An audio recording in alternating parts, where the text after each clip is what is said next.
तो नमस्ते to all of you. आज की क्लास में आपका स्वागत है और ये हमारी 25th क्लास है। और 25th क्लास ये करीब करीब मुझे लग रहा है कि 25 आवर्स का सैलरी की क्लास होगी, 25 घंटे की सैलरी की क्लास हो गई। और हम लोग जब फेस टू फेस लेते थे, जब बच्चे सामने में बैठते थे, तो हम लोग सैलरी 10 घंटे में खत्म कर देते थे और यहाँ 25 घंटे लगे। कारण क्या था? एक तो एमसीक्यू है, दूसरा हर एक प्रैक्टिकल क्वेश्चन आपके साथ सॉल्व करना है, इसलिए ये बढ़ गया। लेकिन गुड, क्योंकि फेस टू फेस में इतना कुछ हम लोग कर नहीं पाते थे, लेकिन यहाँ पर हम लोग लिबर्टी ले सकते हैं। घर में बैठे हुए कहीं आना जाना नहीं है तो हम लोग कर सकते हैं और टाइम है हम लोग के पास। सुबह सुबह हम लोग कर रहे हैं। क्या कहते हैं आप लोग?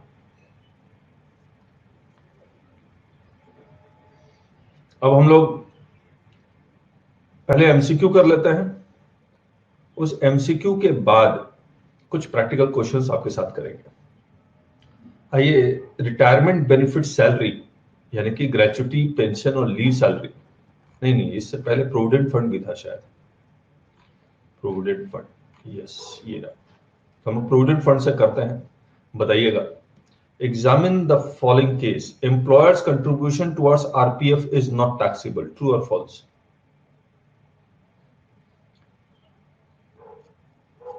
Employer's contribution towards SPF, statutory provident fund, is not taxable. True or false? True है? क्यों नहीं टैक्सेबल है? क्यों नहीं टैक्सेबल है? Why not taxable?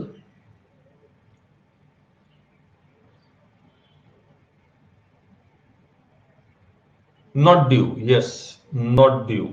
ड्यू नहीं हुआ, ना रिसीव हुआ, इसलिए नॉट टैक्सेबल है। Employers contribution towards, government fund नहीं है, not due. Employers contribution towards RPF is not taxable. True और false?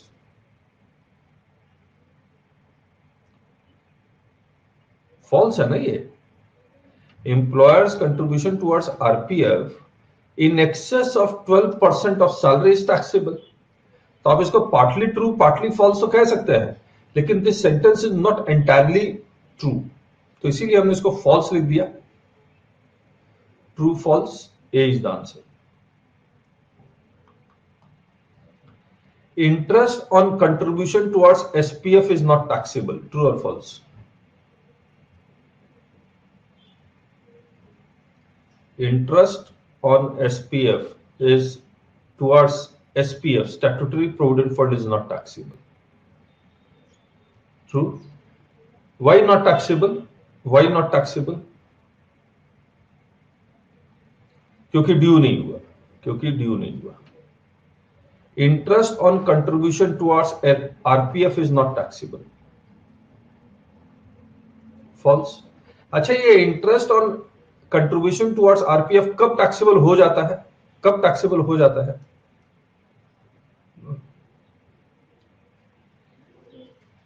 Interest on contribution towards RPF कब टैक्सेबल हो जाता है? कौन से कंडीशन को सेटिस्फाई करने से टैक्सेबल हो जाता है? और वो कंडीशन किस सेक्शन में लिखा हुआ है? एक्सेस ऑफ 9.5% टैक्सेबल हो जाता है। किस सेक्शन में लिखा हुआ है? किस सेक्शन में लिखा हुआ है कि एक्सेस ऑफ 12% या excess of 9.5%? Employer's contribution in excess of 12%, interest on contribution in excess of 9.5%, ये किस सेक्शन में लिखा हुआ है टैक्सेबल हो जाता है? राजीव जी, सेक्शन 10 में हमेशा एग्जम्पशन लिखा होता है। टैक्सेबिलिटी की बात वो कभी नहीं करेगा सेक्शन 10। या तो फुल्ली एग्जम्पशन देगा या पार्शियली एग्जाम करेगा, लेकिन टैक्सेबिलिटी की बात सेक्शन 10 कभी नहीं करेगा। अब मुझे फिर से बताइए, किस सेक्शन में लिखा हुआ है कि employer's contribution in excess of 12%, interest on contribution excess of 9.5% क्यों टैक्सेबल हो जाता है? जरा ये बता दीजिए। कि जबकि प्रोविडेंट फंड में कंट्रीब्यूशन चाहे एम्प्लॉयर का हो या उसका इंटरेस्ट हो, ना ड्यू होता है ना रिसीव होता है, इसलिए नॉट टैक्सेबल है। लेकिन एक्सेस ऑफ 12% ड्यू हुआ, एक्सेस ऑफ 9.5% भी ड्यू नहीं हुआ, फिर भी हमने टैक्स किया। कौन सा सेक्शन टैक्स कर रहा है, क्यों कर रहा है? कौन सा सेक्शन टैक्स कर रहा है और क्यों कर रहा है? कोई तो बता दीजिए। मैं बता देता हूं, आप भूल गए हैं।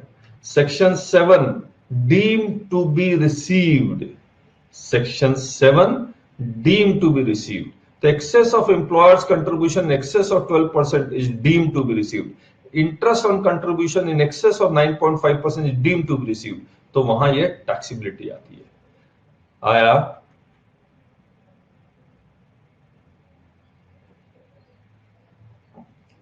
तो याद करते रहिए, नहीं तो आप भूलना बहुत आसान है। ये देखिए, हिस्ट्री से भी ज्यादा खतरनाक है इनकम टैक्स। हिस्ट्री में तो ये कहा जाता है कि सुबह पढ़ा रात को सफा। ये सुबह पढ़ा सुबह ही सफा हो जाएगा। 55,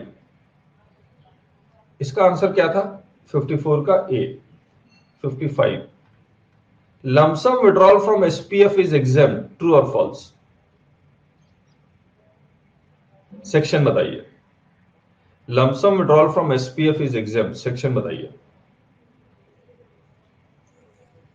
सेक्शन 10 सबसेक्शन 11। एसपीएफ किस सिस्टम पे काम करता है? एसपीएफ किस सिस्टम पे काम करता है? EEE, exempt exempt exempt। Entire lump sum withdrawal from URPF is taxable. बड़े ध्यान से इस सेंटेंस को पढ़िएगा। Entire lump sum withdrawal from URPF is taxable. जब आप प्रोविडेंट फंड से लमसम विड्रॉ करते हैं रिटायरमेंट के बाद, रेजिग्नेशन के बाद या डेथ के बाद, तो एम्प्लॉयर का कंट्रीब्यूशन विड्रॉ होता है, एम्प्लॉय का कंट्रीब्यूशन विड्रॉ होता है, इसका इंटरेस्ट विड्रॉ होता है, और इस पे एम्प्लॉय के कंट्रीब्यूशन पे जो इंटरेस्ट मिला है वो भी विड्रॉ होता है। तो ये 4 कंपोनेंट विड्रॉ होते हैं। तो ये कहता है entire lump sum withdrawal from URPF is taxable, true और फॉल्स?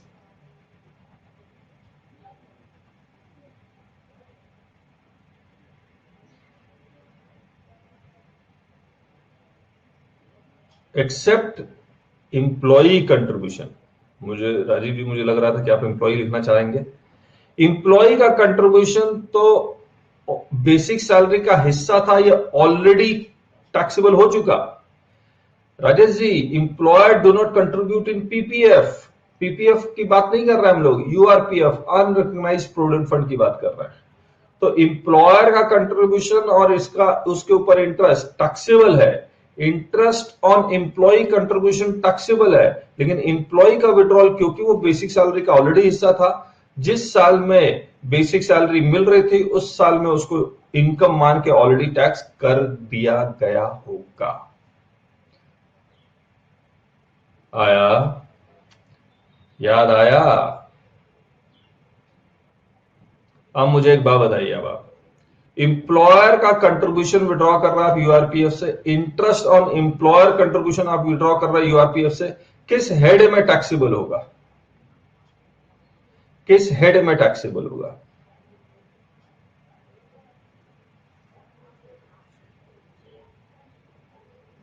सैलरी में।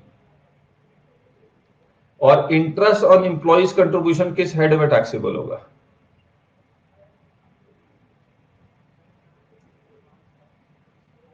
Other sources. Correct. Rajesh ji, excess of 9.5% वो आरपीएफ की बात है, वो आरपीएफ की बात है, हम लोग बात कर रहे हैं यूआरपीएफ की। 56, deduction under section 80C is available on employees contribution towards SPF, PPF और आरपीएफ, ट्रू और फॉल्स?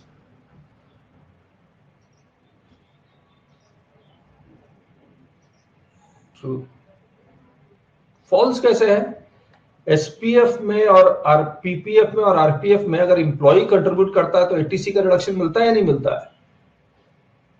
कैसे कर रहे? आराम से पढ़िए, धीरे धीरे। Lump sum withdrawal from URPF as interest on employees contribution is taxable under the head salaries, true और फॉल्स?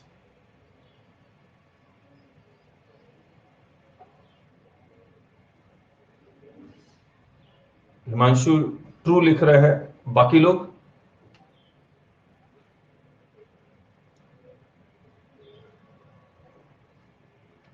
फॉल्स है, अभी बताया। एम्प्लॉय का कंट्रीब्यूशन के ऊपर जो इंटरेस्ट मिलेगा वो अदर सोर्सेस में जाएगा, सैलरी में कैसे जाएगा? ये आंसर है। अब आता है retirement benefit salary.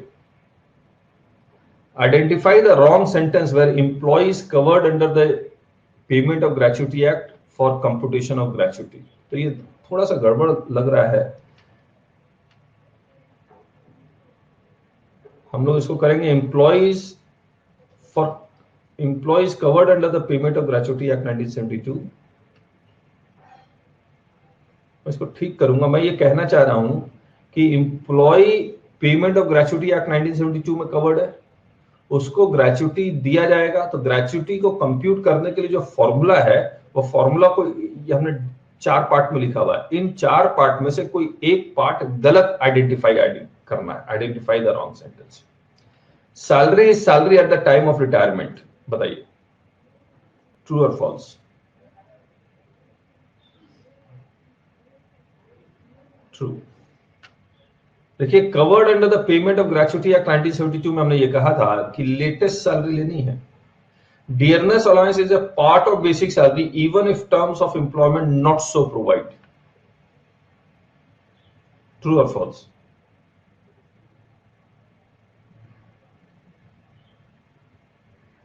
True. Salary is taken as 15 days salary for each completed year of service. True or false?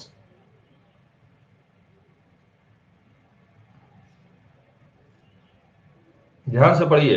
Salary is taken as 15 days salary for each completed year of service. False है, false है। क्या है word? Working days. बिल्कुल सही है, तो इसमें working days आएगा। तो इसीलिए 15 सैलरी डिवाइडेड बाय 26, तो एक दिन की सैलरी इंटू 15 करते हैं। Where completed year of service is more than 6 months, then it shall be rounded off to full 1 year. True or false? True आएगा, तो C is the answer. अगर gratuity is payable as per terms of contract of employment, तब इसमें से आपको wrong sentence identify करना है। Salary is average salary immediately preceding the month of retirement. True और फॉल्स?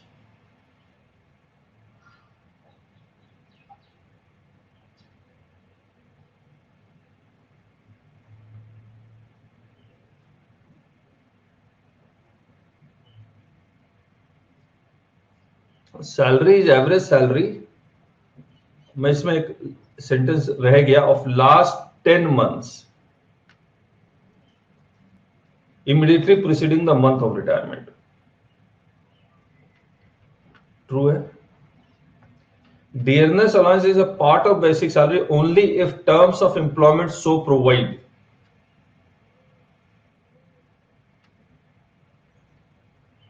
True or false?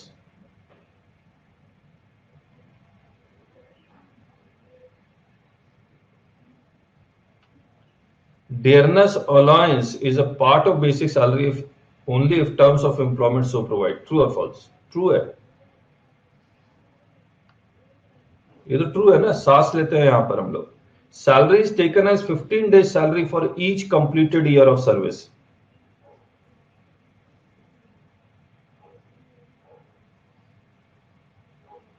यहां क्या गलत है? यहां वर्किंग डेज नहीं है। अगर कॉन्ट्रैक्ट ऑफ एम्प्लॉयमेंट के अकॉर्डिंग दिया जा रहा है तो यहां नहीं है, तो ये भी ट्रू है। Maximum exemption claim can not exceed 20 lakh during his life time of employment.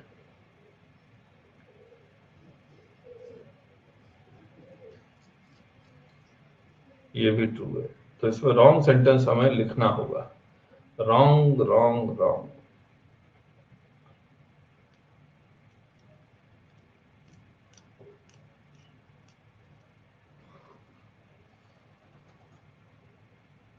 ₹21 lakh लिख सकते हैं, लेकिन वो बहुत ज्यादा आसान हो जाएगा।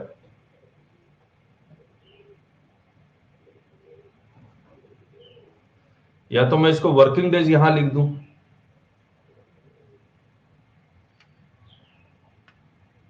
इसको मैं वर्किंग डेज लिख देता हूं, यहां वर्किंग डेज लिख दूंगा और सी आंसर कर दूंगा।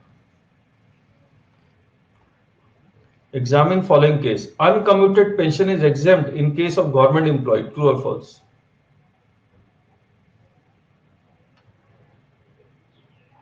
Uncommuted pension is exempt in case of government employee. True or false?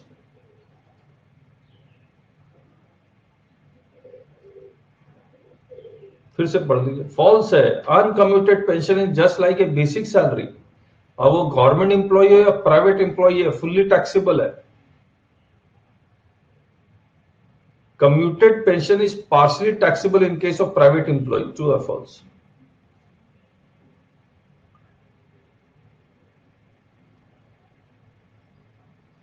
ये तो ट्रू है ना. अरे कम्यूटेड पेंशन है. Yes, 1/3 half. ये देखिए, याद करने से तुरंत आंसर आता है, आप गलती करेंगे नहीं. और कम से कम आप ये कीजिए, भले याद नहीं कीजिए.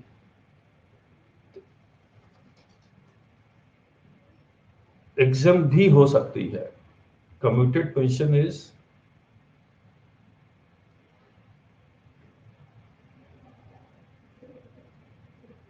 ओके. तो मैं इस सेंटेंस को चेंज कर देता हूं. Commuted pension is either fully exempt और partially taxable in case of private employee. ठीक है.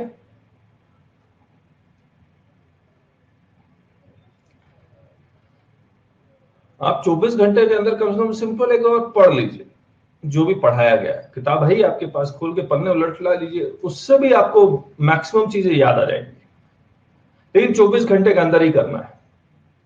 Examine following case pension is received by private employee. Commuted pension in excess of इसको हटाएंगे. commuted pension in excess of 1/3 is taxable if employee receives gratuity. True. तो 1/3 तक exempt हो जाएगा, बाकी taxable हो जाएगा. commuted pension in excess of half is taxable if employee do not receive gratuity. तो half exempt हो जाएगा, बाकी taxable हो जाएगा. तो both true. Leave entitlement is maximum 30 days for each completed year of service for computation of leave salary exemption.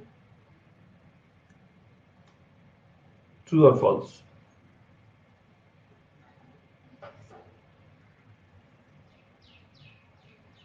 Leave entitlement true है. Average salary is salary of last 10 months immediately preceding the month of retirement for computation of leave salary exemption. True or false?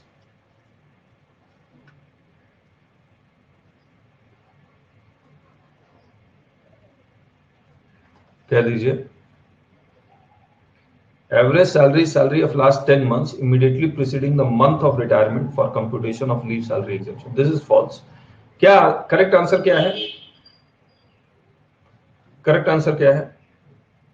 Immediately preceding the date of retirement. Correct. Here is the answer. तो ये हमने जो बनाया था वो complete हो गया. अब हम लोग वो कर रहे हैं जो एग्जाम में आए हुए हैं. हमने बाकी परक्विजिट्स एमसीक्यू कर लिए थे पीएफ से. यहां आते हैं. ये पास्ट एग्जाम के एमसीक्यू हैं. The amount of any contribution to an approved superannuation fund by employer in respect of the employees is exempt from tax up to 1 lakh, 150, 2 lakh, 750.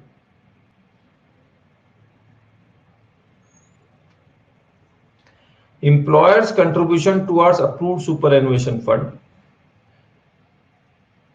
is exempt up to 1 lakh, 150, 2 lakh, 750. पर बता दीजिए.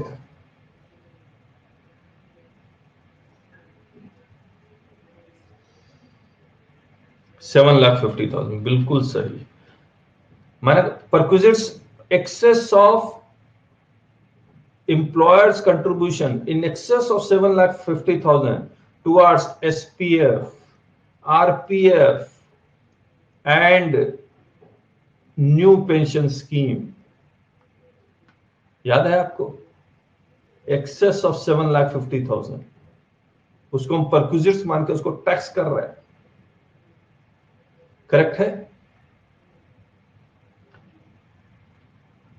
Mrs. Meena retired from service with Sky Limited. She received the following amounts from unrecognized provident fund.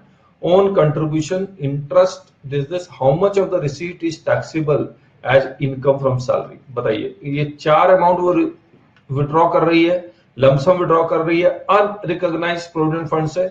इसमें से कितना amount salary में जाके taxable होगा? Salary में बताइए.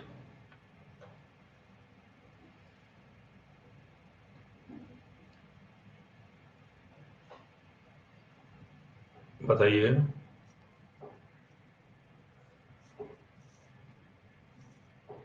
सी इज द आंसर. एम्प्लॉयर का कंट्रीब्यूशन और इंटरेस्ट ऑन एम्प्लॉयर्स कंट्रीब्यूशन, ये दोनों सैलरी में जाएगा. Anil is employed in a company. Own contribution किस हेड में जाएगा?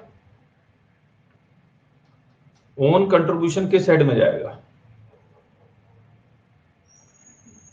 नॉट टैक्सेबल है. ये देखिए राजीव जी अदर सोर्सेज बोल रहे हैं नॉट टैक्सेबल है ना, कि हम लोग ने कई बार डिस्कस कर लिया. एम्प्लॉइज का कंट्रीब्यूशन ऑलरेडी बेसिक सैलरी के रूप में टैक्स हो चुका है, बार बार थोड़ी टैक्स करेंगे. इंटरेस्ट ऑन ओन कंट्रीब्यूशन के साइड में जाएगा other source. Anil is employed in a company with an annual salary of 860. The company paid income tax of 37,000 on his behalf. He paid 1,20,000 to recognize provident fund. His total income could be. बताइए.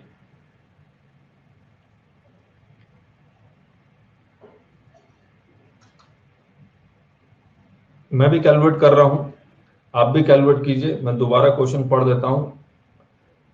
अनिल की basic salary है 8,60,000 computed है. उसमें allowances ये सब भी हो रहा, तो वो भी वो एग्जाम निकाल के वो कंप्यूट कर लिया.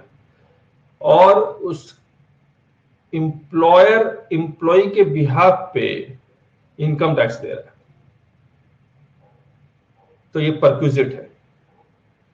और ही पेड, एम्प्लॉय पेड, एम्प्लॉयर कितना कंट्रीब्यूशन दे रहा है ये नहीं लिखा हुआ है.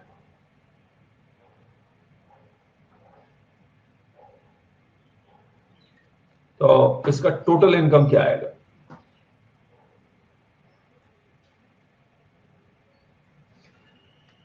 A is the answer. 8,60,000. Income tax paid by employer on behalf of employee. Obligation of employee discharged by employer is perquisites. तो ये 37,000 में जोड़ दूंगा, तो ये आएगा 8,90,000. और ये आ जाएगा, नहीं ट्रिपल्स, ये गलत आंसर है, ये गलत आंसर है. 8,90,000 इज ग्रॉस सैलरी. इसमें स्टैंडर्ड डिडक्शन 50,000 का मैं माइनस करूंगा, तो ये आएगा 8,40,000. और ये इनकम फ्रॉम सैलरी आएगा, और कोई इनकम नहीं है, तो यही ग्रॉस टोटल इनकम होगा. और इसमें मैं 120 माइनस कर दूंगा, तो यह आएगा 4, कितना आ रहा है? 7,20,000 इज द आंसर. तो इसको मैं एक आंसर को 720 कर दूंगा, तो B will be the answer. B will be the answer. सही बात है. Retirement benefit salary. देखिए स्टैंडर्ड डिडक्शन एक तो इनकम फ्रॉम सैलरी में ग्रॉस सैलरी से माइनस होता है, ऑटोमेटिकली क्वेश्चन में लिखा नहीं होता है. दूसरा हाउस प्रॉपर्टी में माइनस होता है, वो भी क्वेश्चन में नहीं लिखा होता. तो ये दो स्टैंडर्ड डिडक्शन जो आपको कैलकुलेट करना है, मुझे रिपीट करना है. देखिए 8,60,000 प्लस 37,000, तो 8,90,000 आ गया ग्रॉस सैलरी. इसमें स्टैंडर्ड डिडक्शन 50,000 में माइनस करूंगा, 840 आ गया. और 1,20,000 80C का डिडक्शन मिलेगा, ये हमने माइनस कर दिया, तो ये 7,20,000 आ गया. करेक्ट है.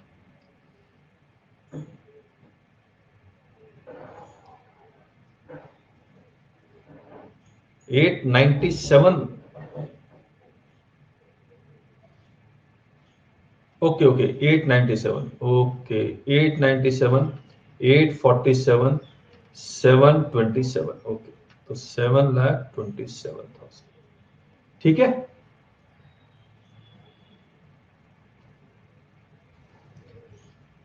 चलिए क्वेश्चन 32 करते हैं.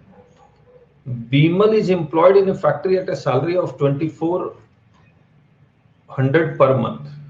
इसकी बेसिक सैलरी है 2,400 per month. He also gets dearness allowance at the rate of 600 per month. And bonus 200 पर मंथ। ही रिटायर्ड ऑन 31 दिसंबर, इसको मैं क्रॉस क्रॉस लगा दूंगा, and received 75,000 as gratuity under the Payment of Gratuity Act 1972 after serving 31 years and 4 months in that factory. The amount of gratuity exempt under the Income Tax Act will be, आप calculate कीजिए, मैं भी calculate करता हूं। तो इसकी basic salary है 2400 per month, dearness allowance है 600 और बोनस मिल रहा है उसको, कितना मिल रहा है बोनस, 200 पर मंथ। ठीक है, रिटायर कर गया, 75,000 as gratuity, corrected.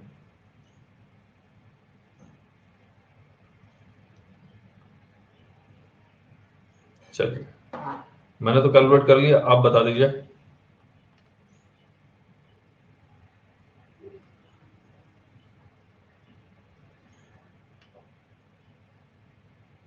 Basic salary 2400 per month, dearness allowance है 600 पर मंथ, बोनस है 200 पर मंथ, और इसको ग्रेचुटी जो मिल रहा है वो है 75,000। आपको एग्जेम्प्ट ग्रेचुटी कैलकुलेट करना है। इसका ड्यूरेशन ऑफ सर्विस है 31 years 4 month. Exempt gratuity calculate करना है, जल्दी बताइए।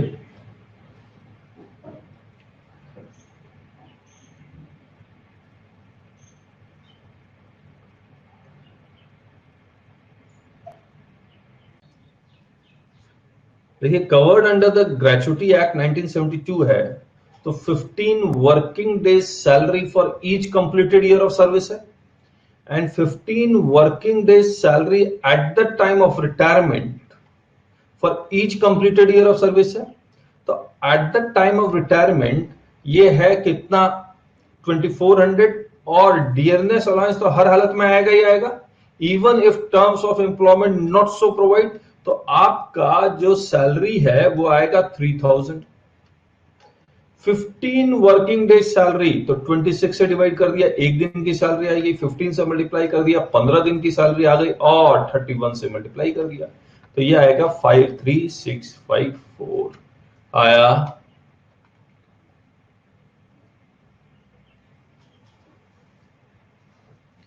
चलिए, 33, an employee of a company who was entitle for, अच्छा एक बात बताइए, इस और आगे बढ़ने से पहले इसमें लिखा होता आपको वैल्यू ऑफ एकोमोडेशन भी कैलकुलेट करना है, और ये एकोमोडेशन दिया गया है दिल्ली में, ये एकोमोडेशन दिया गया है दिल्ली में। तो बताइए, एकोमोडेशन सैलरी में क्या बेसिक सैलरी आएगा, यस और नो? यस। डियरनेस अलाउंस आएगा, यस और no? Dearness allowance, dearness allowance नहीं आएगा क्योंकि टर्म्स ऑफ एम्प्लॉयमेंट नहीं लिखा हुआ है कि ये पार्ट होगा, तो डियरनेस अलाउंस नहीं आएगा। बोनस आएगा या नहीं आएगा, यस और नो? बोनस आएगा या नहीं आएगा? यस, आएगा बोनस। तो 2400 प्लस 200 यानी कि 2600 इंटू, इंटू बताइए किससे मल्टीप्लाई करूं? वो रिटायर कर रहा है 31 दिसंबर को, वो रिटायर कर रहा है 31 दिसंबर को, मैं अकोमोडेशन सैलरी निकाल रहा हूं, तो 2600 इंटू 9, फिर मैं इसको 15% से मल्टीप्लाई करूंगा। करेक्ट है?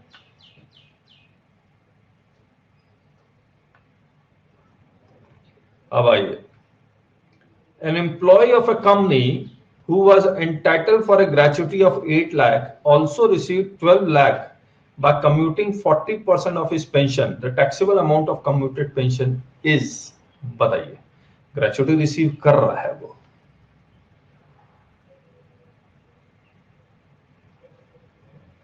मैं भी कैलकुलेट करता हूं, आप भी कैलकुलेट कीजिए।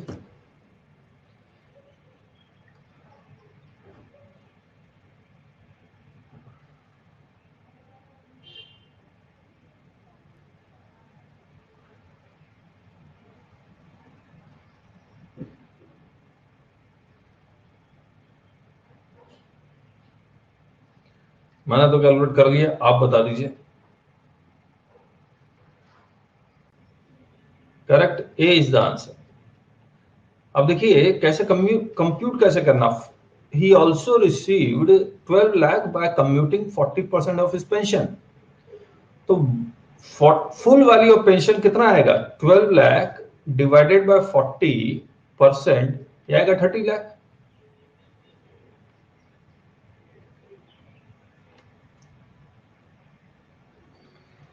तो एक्सेस ऑफ 1/3 इज टैक्सेबल, यही तो बताया था मैंने आपको। तो एक्सेस ऑफ 1/3 कितना आएगा ये, या मैं ये लिखूं अप टू 1/3 इज एग्जेम्प्ट, तो ये 10 लाख एग्जेम्प्ट आएगा। तो 12 लाख माइनस 10 लाख, 2 लाख टैक्सेबिलिटी आ गई।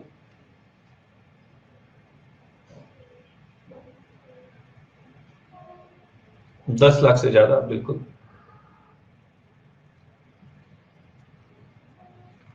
Question 34। Okay okay. Akash is entitled to get a pension of 6,000 per month from a private company. He gets 60% of his pension commuted and receives 3,60,000. He also received 2 lakh as gratuity from the same employer. The taxable portion of the commuted value of pension will be, बता दीजिए। Same तरीका है calculate करने का।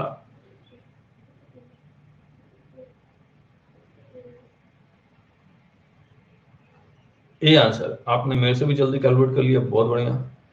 तो full value of pension कितना आएगा? 6 lakh. Gratuity receive कर ही रहा है, तो इसका मैं 1/3 निकालूंगा, कितना आएगा? 2 लाख। कितना पेंशन मिल रहा है इसको? 360 माइनस 2, 160 इज टैक्स।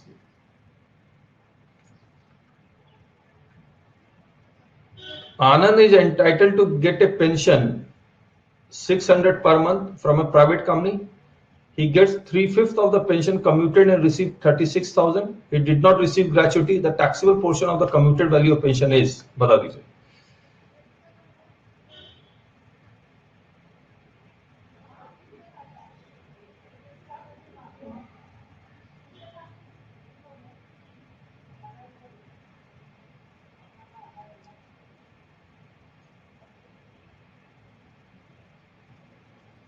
चलिए मैंने कैलकुलेट कर लिया, आप बता दीजिए। B is the answer, correct. 36,000 divided by 3/5, यानी कि इंटू 3, डिवाइडेड बाय 3 इंटू 5 आ जाएगा, तो ये आ जाएगा 60,000। ग्रेचुटी रिसीव नहीं कर रहा है तो आधा एग्जाम्प्ट है, तो 30,000 एग्जाम्प्ट हो गया। मिल कितना रहा है? 36,000। 36 माइनस 30, 6,000 इज टैक्सेबल। 36 बताइए। Rohan retires from service on 30th April, ये इस तरह से लिख दूंगा। And his pension has been fixed at 1,500 per month. He gets half of his pension commuted during January, इसको मैं सिर्फ जनवरी लिखूंगा। And receive 75,000। He also gets 60,000 as gratuity. The total pension taxable including commuted value will be, यानी कि commuted और uncommuted pension के taxability निकालनी है आपको। तो कैलकुलेट करें। 41500, मुझे तो लगता है गलत है, लेकिन फिलहाल देखते हैं। फुल वैल्यू ऑफ पेंशन कितना है? 1,50,000। 1/3 एग्जाम्प्ट होगा, तो 50,000 एग्जाम्प्ट हो गया क्योंकि वो ग्रेचुटी रिसीव कर रहा है। तो 75 माइनस 50, 25,000 टैक्सेबल पोर्शन आ गया कम्यूटेड का। अब अनकम्यूटेड का निकालने के लिए 30 अप्रैल को वो रिटायर करता है, तो उसको मई से मिलना शुरू होगा मार्च तक। जनवरी में वो कम्यूट करवा रहा है, तो जनवरी में यहां लिखूंगा, और इसमें कोई डेट नहीं लिखा हुआ तो हमने 1 जनवरी मान लिया। तो जनवरी में कम्यूट करवा रहा है, जनवरी से पहले दिसंबर है। जनवरी से पहले उसको 1,500 मिलता रहेगा, क्योंकि जनवरी में आधा निकाल चुका है, तो इसीलिए 750 मिलेगा आधा। ये इंटू 3 आएगा, ये इंटू 8 आएगा, ये 12,000 आ जाएगा, और ये आ जाएगा 2250। तो अब टोटल करेंगे तो कितना आएगा? ये 39250 लिख, अच्छा दिखाई नहीं दे रहा, मैं फिर से लिख रहा हूं। अप्रैल में रिटायर कर गया तो मई से मार्च तक जनवरी में कम्यूट करवा रहा है, जनवरी से पहले दिसंबर, मई से दिसंबर वो 1500 मिलेगा, आधा निकाला जनवरी में तो 750 मिलेगा, ये इंटू 8, ये इंटू 3, ये आएगा 12,000, ये आएगा 2250, तो 14,250 तो अनकम्यूटेड पेंशन है और 25,000 कम्यूटेड पेंशन है, तो ये आएगा 39,250 आया। C is the answer.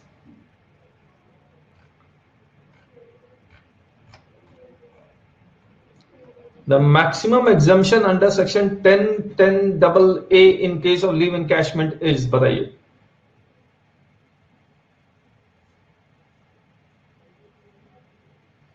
The B is the answer. Salary received in lieu of unavailed leave during service shall be,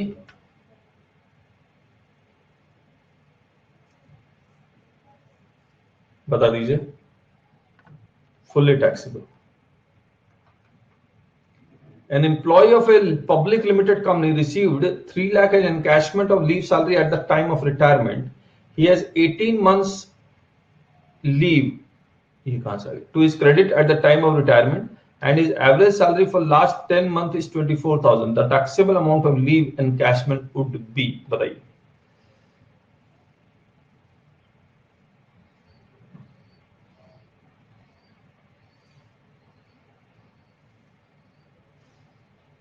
सी, बहुत बढ़िया, बहुत बढ़िया।